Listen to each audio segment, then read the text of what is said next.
Long time no see, Wanderer. It's incredible to see you again, alive and well. I'm sure you have tons of stories to tell. I hope you have found a home in a colony or outpost somewhere safe, where you can rebuild society in such a brutal hellscape. Maybe you found a way to build up resources or accumulate rare coins. Maybe you've become a guru of trading cards with a popular Schoolrooms game known as Co-Prime. Either way, I'm proud of you for not only surviving the Schoolrooms, but thriving. In today's video, I have some more levels to show you. Some of these are particularly dangerous, so I need you to be extra prepared. I can't have my VIP viewers getting into trouble unprepared. Without any further ado, let's jump right in.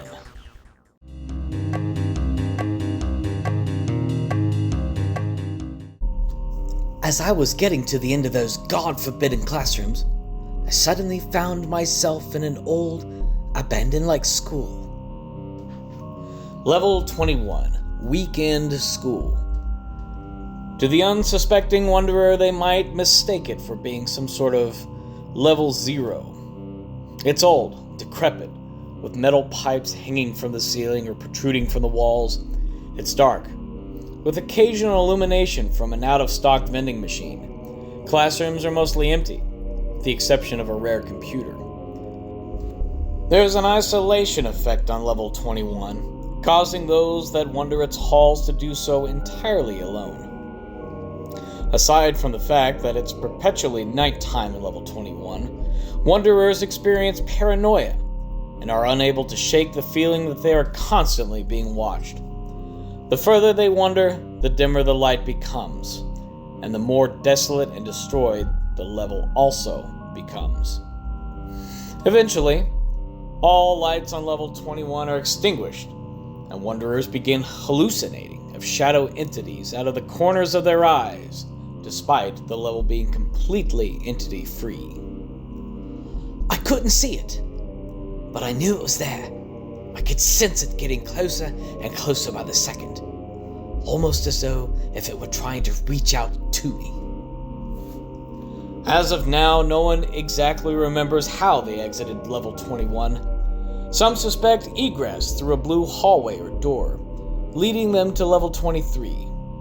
Some claim to have been knocked out by a shadow entity and waking up on level 34, while some claim to be able to no-clip out of the darker areas and end up in level 0.4.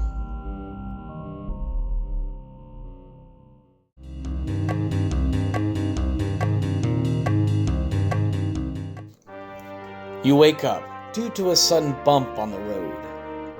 You look out the window to your left, nighttime.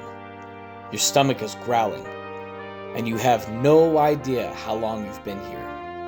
Welcome to level 22 of the Schoolrooms, also referred to as the School Trip of Isolation. You're alone, and you always will be, at least until you've exited the Chevy Thomas school bus. You try to open a window.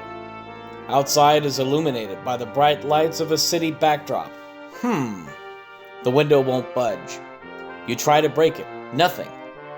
Looks like you're here for the long haul. Each minute feels like an hour. Each hour feels like a day. You hear your stomach again. This time it hurts. After who knows how long, you start to hallucinate. Is that food? Drink? Is that you, mother? No. It's all in your head. You look back out the window, and it's transitioned into a forest. You swear it's been a whole week on this bus ride, but you have yet to see the sun. There are only two ways to exit level 22. You can demand egress from one of the doors at any point to enter level 22.9. Or you can wait the full 26-hour bus ride to be sent to level 99. This will feel like an entire month of travel, so it's best to prepare plenty of food and water beforehand.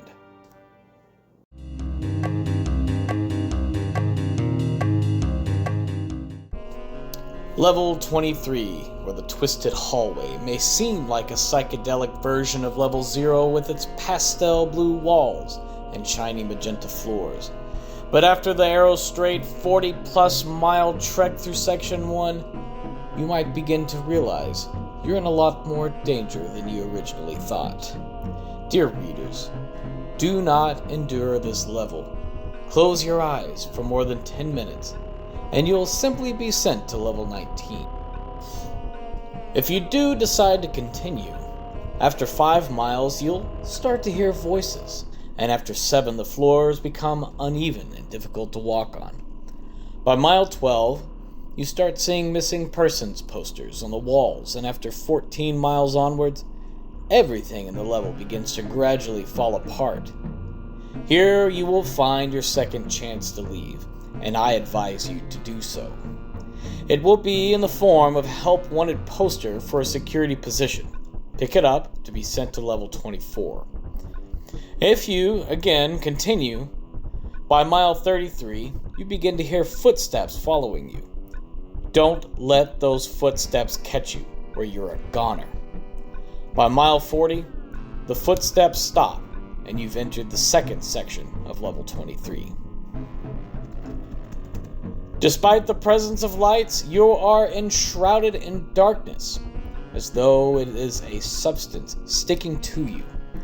The sounds of the footsteps and commotion is maddening as you look at the many paintings lining the walls.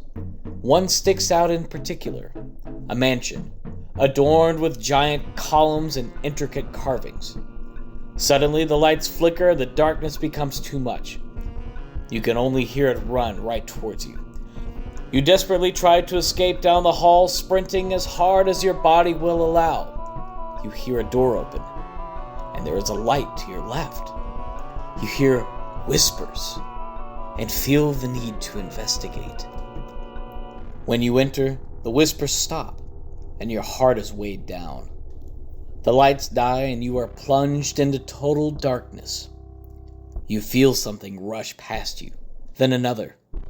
It's cold, and makes the hairs on the back of your neck stand on end.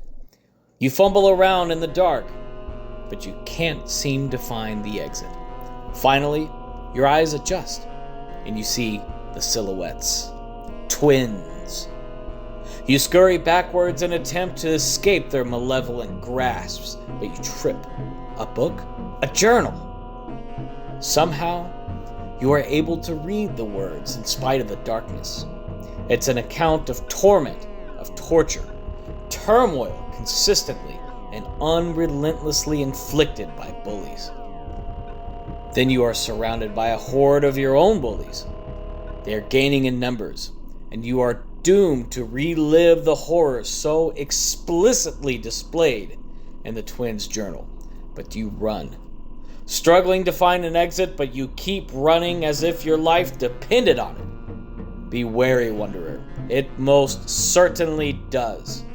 You must run, mile after mile, until finally, when you're almost completely exhausted, you enter Section 3. Section 3 places you in a school courtyard with 2 doors in front of you. One door leads you into an old yet familiar office space. It leads to a blue hall which somehow you completely remember. This is a dead end and will eventually lead you back outside. The second door will lead you into an old beige and orange room displaying 2 hallways. One hallway is 150 miles long and will send you right back to this same orange and beige room. The other hallway is 40 miles long and will lead you out of Section 3.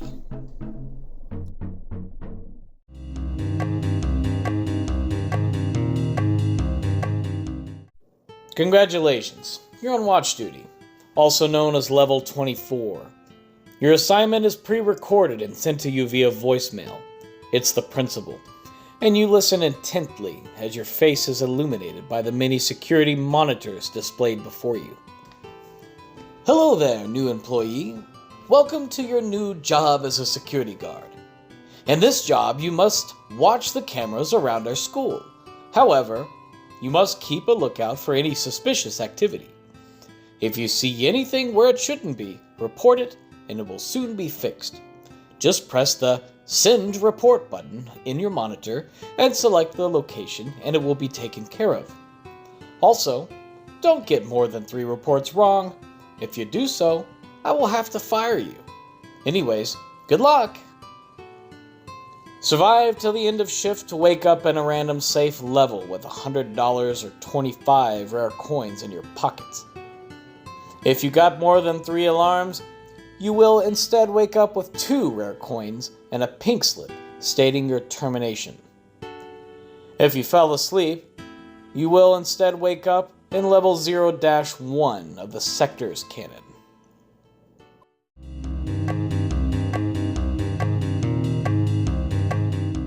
You have no idea how you got here. No one ever does. The stench of ink assaulting your nostrils is intoxicating. You're floating in the oceans of level 25 with a sea of red ink. Surrounding you, floating in the sticky red water, are papers or homework, seemingly unfazed by the inky liquid they're floating in. If you survive the initial waking in level 25, try to find an island. They will be built out of old school desks and chairs with other odds and ends chaotically stacked on top of each other. If you find a pen, keep it, as it might be your safest ticket out of here. Despite level 25 being entirely entity-free, its main danger lies within its weather phenomena. Storms as strong as hurricanes can happen at any moment. Waves can grow and the inky sea can become choppy and difficult to swim in. Even giant rogue waves can come out of nowhere to try and crush you. But these are not what you have to fear. Suddenly the water recedes and you can see the ocean floor. Then you hear it. It's like a freight train hurtling towards you. You'll see a wall of paper and inky water as a 20-meter tsunami races towards you. If you're lucky, you can find a blackboard protruding from the water. It's an anchor of sorts, and it is completely unmovable. It is your only chance to survive a tsunami. If you have your red ink pen, try to draw a doorway on the blackboard to escape to level 8. The only other exits are through maelstroms, giant whirlpools that trap wanderers and send them mercilessly to the ocean floor. If you find yourself in an inverted version of a level, you're in level -2. If you see a computer at the bottom of the whirlpool, you'll end up in level 19. A door at the bottom leads you to level 26, and a desk leads you to 0.6. If you see another corpse, you will end up on level 50.